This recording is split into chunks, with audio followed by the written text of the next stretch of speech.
Hi, this is Chris. And today we're speaking with Heather, who's had 40 years teaching experience, working mostly with young people who have separated themselves from the schooling environment. A lot of inner city young people that, for some reason or another, seem to slip through the formal education system. I had the opportunity, the privilege to work in an alternate school at one stage, run by the Salvation Army, where it was specifically for teenage children in particular who had slipped through the cracks of education.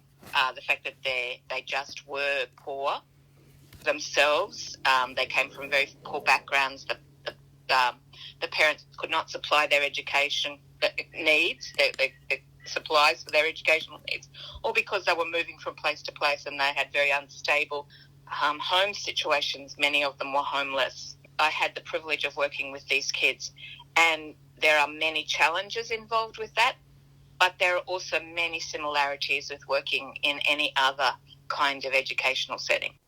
How do you feel as a teacher when you have the opportunity to integrate the street-connected child, the street-connected student, in your regular classroom? It is viable to a certain extent.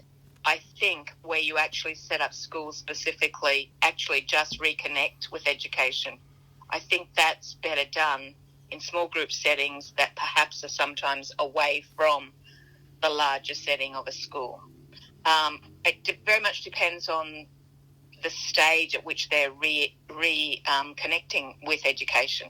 Once they've had that initial, I can do this, like it's very much a stage by stage thing. You've got to actually get them reconnected to begin with before you take them into a bigger setting, shall we say, a normal mainstream high school or school. Brings to mind for me is that John Warlow model of connect, try to understand what's going on, and then the response might be to engage in more mainstream or regular classroom education, that CURE model. Let's assume that the connection has been made and the particular young person has started to understand and rejig their priority around returning to and setting some goals around schooling.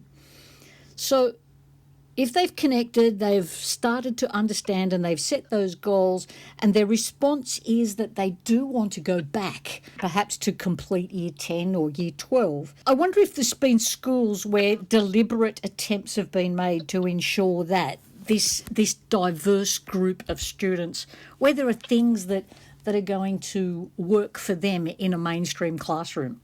Yes, but it requires the right types of personalities in the teachers and the educators, and it usually requires a fair bit of ancillary support that can help to just take the students one-on-one to support them and to give that extra support, because there is absolutely no doubt in my mind that students from these disadvantaged backgrounds, those students do need extra support. So yes, they can potentially fit into a normal classroom situation, and some of them eventually get to the stage where they thrive.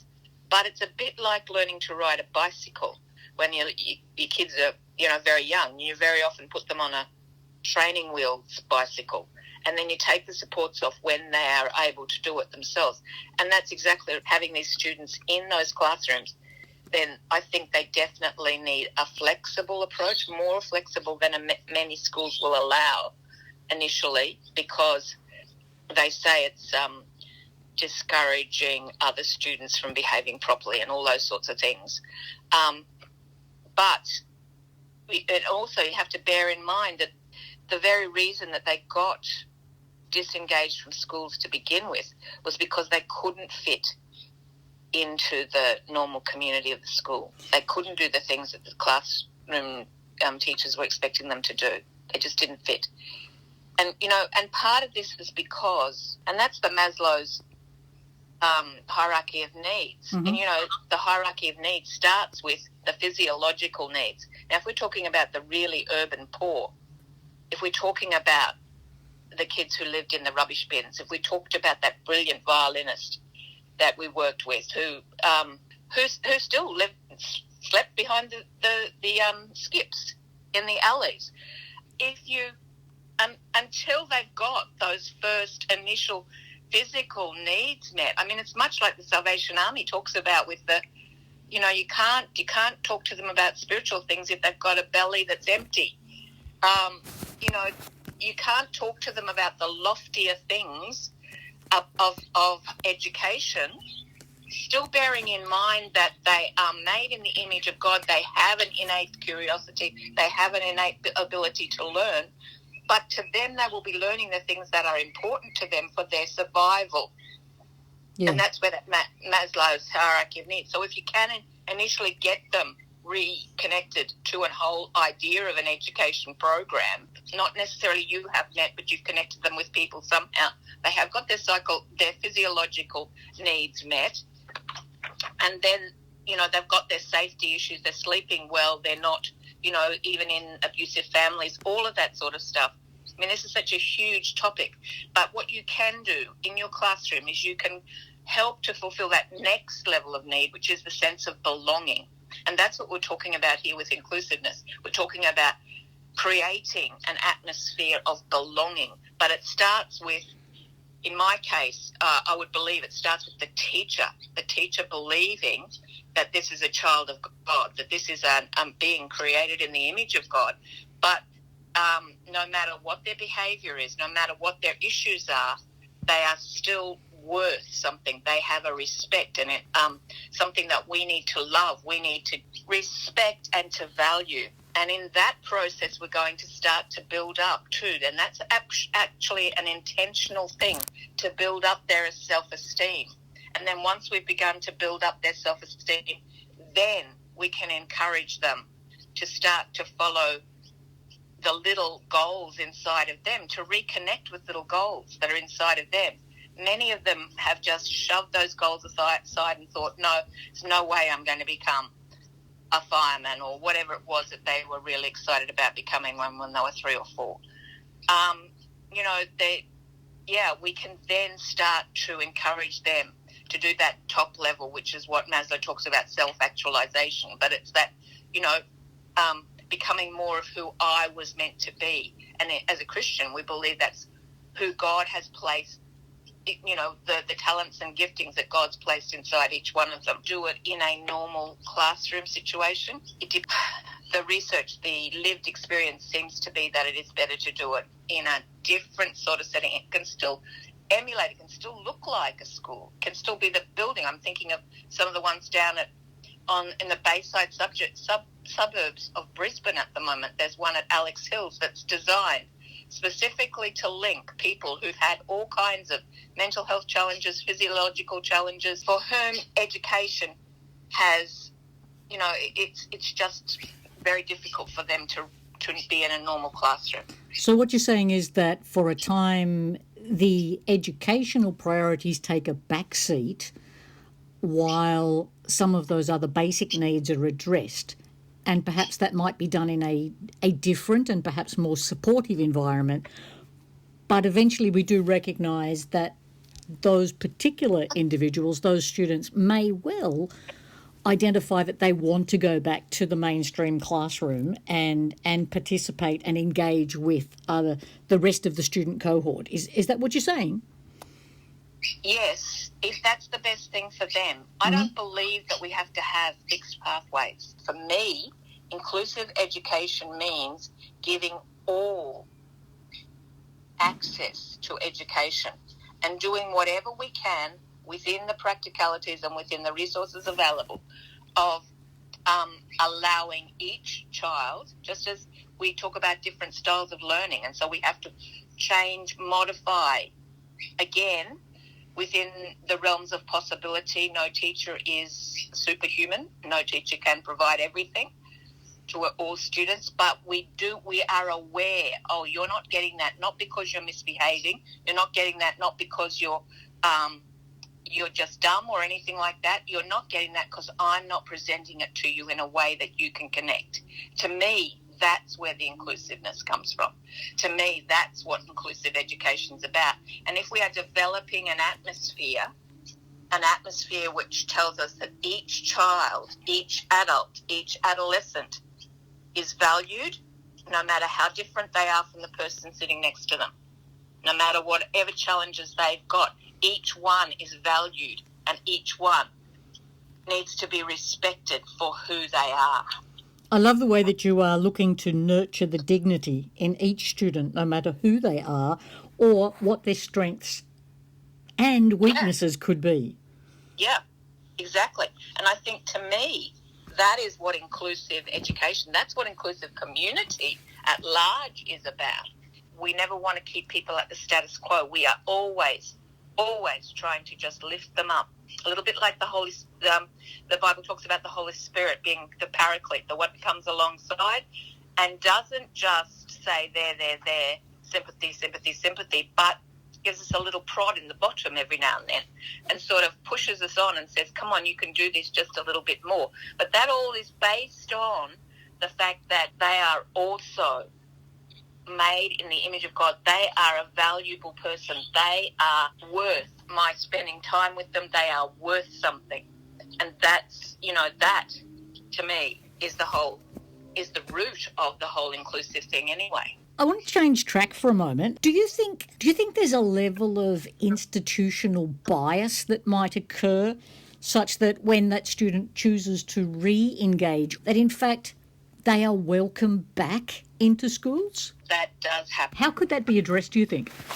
A number of single mums that I've worked with over the years, who have become disengaged from schooling. They haven't gone back into normal school situations because they felt excluded from the normal situation. I also remember a student that I worked with in a normal school who had cerebral palsy, and she had come to a Christian school again, and I don't know, to this day I still am in contact with her. And I didn't do anything that I thought was unusual. I would make sure that she wasn't left behind if we were going from one room to another. I would make sure, just what anybody would do when you are considering your brothers and sisters in Christ. One person sometimes reaching out. I mean, it's no different really to in a church situation. Some people can walk into a place and feel like, oh, I don't fit in here, until somebody reaches out to them and values them and does something intentional to include them. And I think that's the thing, is that we do need to be intentional as much as possible about including people, just by the atmosphere that we are creating, be inclusive. Knowing that you're a math teacher, you to picture vision of a Venn diagram, the two circles that are overlapping. And in one circle is the value given to supporting the individual. The other circle would be the value given and the priority of the sense of community in a particular classroom. I wonder, would these two circles in your mind be the same size or different? Is the need of the individual bigger or smaller than the need of maintaining the context of the community that is your class? And where do you see the overlap as being? Well, for starters, I don't see them as being mutually exclusive. I think that the community can be, a community which does actually honour individual differences and tries to, and that's actually part of the community ethos, is to actually encourage and to foster individuality, even though it's within a community. Can you give me an example of what you're sort of talking about there? A person whose language use might be a little colourful or corrupted in some way because of their life experiences, and there might be certain words or certain attitudes that are discouraged. So does the priority of the individual usurp the priority of the community? Again, we come back to what are we trying to achieve out of this? Help them to grow into individuals who can fit into society. Any of those sorts of things, and then all that loco parentis stuff. If we are trying to help them to grow into the next level of their life, in most cases they will be required to monitor their language, self-monitor their language. Now, that's got nothing to do with, I don't see that as being a need of the person. I see, to me, the need of the person is to learn how to live in a community. In this particular case, the community is within the school room. But, you know, as they grow up, they're going to have to learn to live within the community. And if they start using very colourful, very foul language in front of, say, for instance, any other kind of figure of authority, they will find themselves getting short-shifted of that. So do I accept their behaviour and say, well, you know, the rest of us will just have to cope with that? Or do I say, actually, I have to help this person learn that there is another way to say that? Now, that doesn't mean that I just jump on them, and we're trying to help them to develop self-control, of course, is one of the Christian things that we are, you know, one of the fruit of the Spirit. One of the fruit of the Spirit that we're all supposed to be developing, or allowing God within us to develop. But being taught that they can't speak like that, or is that because their own self-worth gets bigger and better, and they realise they don't need to speak like that? And perhaps those intensive programs out in the bush or wherever are those training wheel phases of personal development that you were talking about earlier. Yeah. So if we've determined out of this conversation that in the individual need the community need, that we don't actually have to work in these kind of binary situations where it's this or that, have the opportunity to be the salt and light that Christ calls us to be in the classroom community. Yeah, that's exactly right. So whether it's that we're talking about including people who have severe physical disabilities, like the cerebral palsy girl I mentioned, whether it's kids who are going through incredible grieving processes because their parents are dying from horrible diseases sometimes, like motor neuron, cystic fibrosis, cancer, whether it's a child who's got severe dyslexia and because of that he was bullied at his last school, and so, you know, we're trying to reconnect him with some sort of education, whether it's the single mums. It's always the same. It's always, the inclusiveness is always about valuing, respecting the God-given abilities in that child or that adult or that, you know, young person, encouraging them to see the good in themselves, and gently, in some cases extremely, very, very slowly and gently. It's a purely practical question about being in the classroom environment. So what's one of your little techniques for assisting, supporting your students, no matter who they may be, shut down some of those extra browser tabs in their mind so that they can focus on what it is that you're wanting to do on a particular day or in a particular class? I'm actually a big believer in nutrition. I actually believe that a lot of them behave so much better when they've had a good breakfast, either when they've got on their right medication, or as in some cases they just on the right nutritional regime. Again, working with them individually or getting the right support, connecting them to the right support. You can't be all things to all people, and you shouldn't attempt to be all things to all people. So there are many times when we do need to connect them with, in some cases, a social worker who can help them to learn how to just give them some strategies to remediate, to give them some strategies on how do I stay focused in those, how do I turn off the other tabs and just stay focused. You know, like for me, it's one of those things of putting a timer on, giving them 10 minutes and then giving them a reward. That sort of thing. I want to thank you so much for your time and for the opportunity of having this conversation. Look forward to chatting again soon. Our time is up, and I look forward to the next time we're able to talk. Blessings.